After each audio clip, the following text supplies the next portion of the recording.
name is Fred. I'm a Mapaholic. Madam Toastmaster, fellow members and guests. I'm a Mapaholic. I spend hours and hours studying maps of all the cities and states throughout this great nation. I dream of going on automobile rides all over the area, going up coastal highways, traveling through ghost towns, four-wheeling, enjoying all the fantastic treats of the local areas. Fried clams, homebrew, beer, baked goods. I dream of these things. And what's really interesting is, how did all these outlandish names come to be? I always wondered about that. And I discovered through my research that quite often prominent people in the areas is what the names of these towns came to be. But very often there's a lot of confusion. Boring, Oregon, 22 miles south of Portland. My neighbor, former Oregonian, he says it's a beautiful little town. It's a gorgeous town. It's not boring at all. It was named after William Boring, but it's a beautiful town. But you know, if the name begins to bother you, you can always hop on the fastest train around and go to Southwest Texas, to the crazy town of Looneyville, Texas. Named after John Looney, who had a store there, and they had the post office there. But maybe after a while, staying in Looneyville begins to make you a little too loony too. The thing to do is sneak on a plane and put yourself, your frame, to the town of Normal, Illinois. Everything is just always just right in this perfect little town of Normal, Illinois, located in the center of America, the heart of normalcy. After a while, you may find normal is abnormal. The cure, my prescription, is go across the line. Go across the line to Missouri. Frankenstein, Missouri. What a treat to be in Frankenstein on a Halloween night. A monster's delight. Frankenstein was named after a monster. No, he wasn't. He was named after. Frankenstein was named after Godfrey Franklin, actually. Well, moving on, sometimes quirkiness is just the source of some of these names. 9 times South Carolina. I called 9 times to find out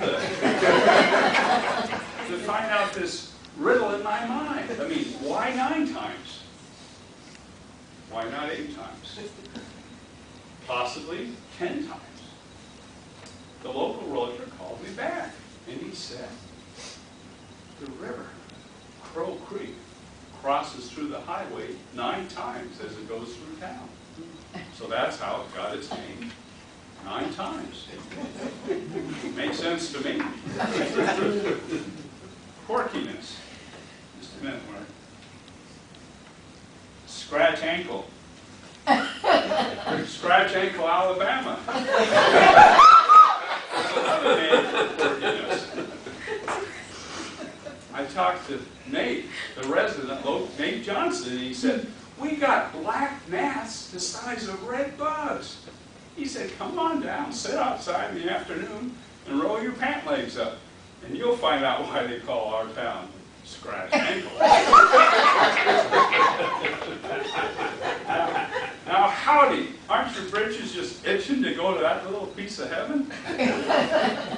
My goodness, well, quirkiness does play a part, but sometimes actually previous events in a different area may cause the names to be named after them. My next 2 choices were actually named after 4-legged creatures. The first one, Hungry Horse, Montana. Hungry Horse, Montana. In the year 1900, there was a big blizzard, and two horses, logging horses, Tex and Jerry, wandered off. After a month, they were located, all scraggly and hungry, but they were still alive. Hence, the name Hungry Horse, Montana. Now, the other little town I was thinking of, Yeehaw, Florida, was originally called Jackass Junction.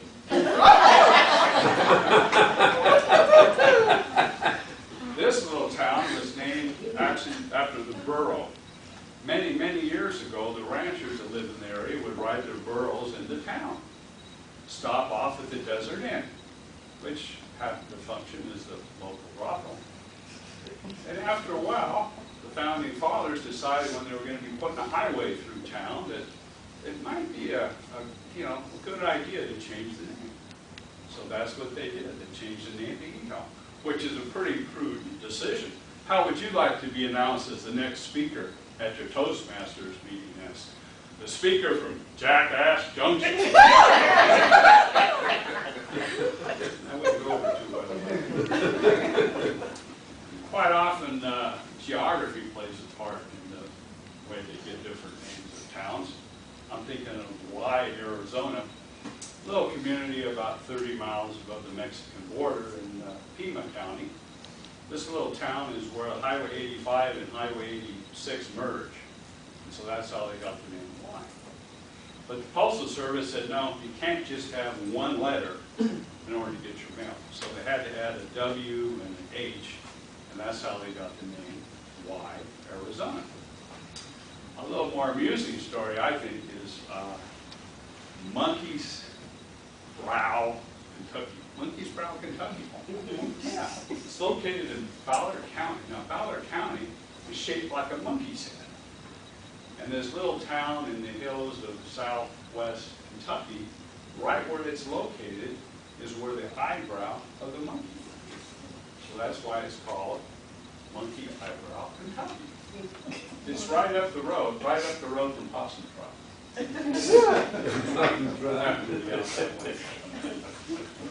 So geography does play an important part.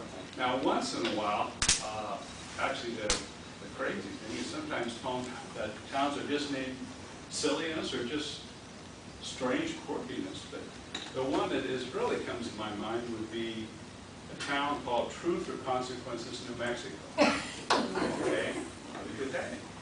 It was originally called Hot Springs, New Mexico.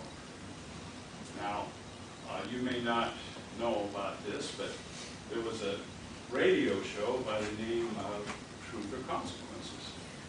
And the host said, I'll tell you what, if any town out in America were to change the name to Truth or Consequences, then he would do his personal radio show right from the town.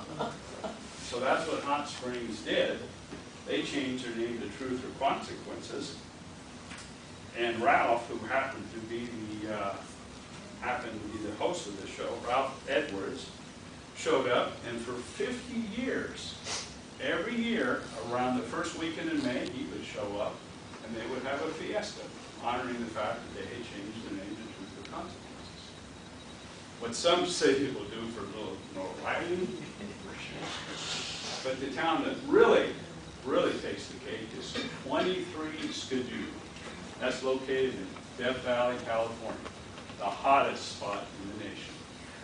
23 Skidoo came and left in a heated rush.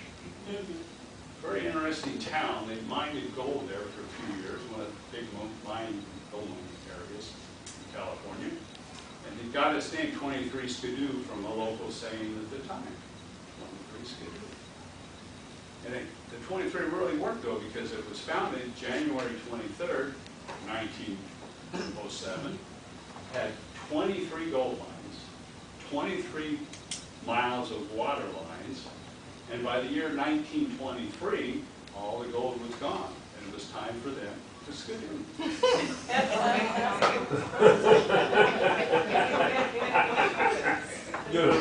Which means it's my time to do as well.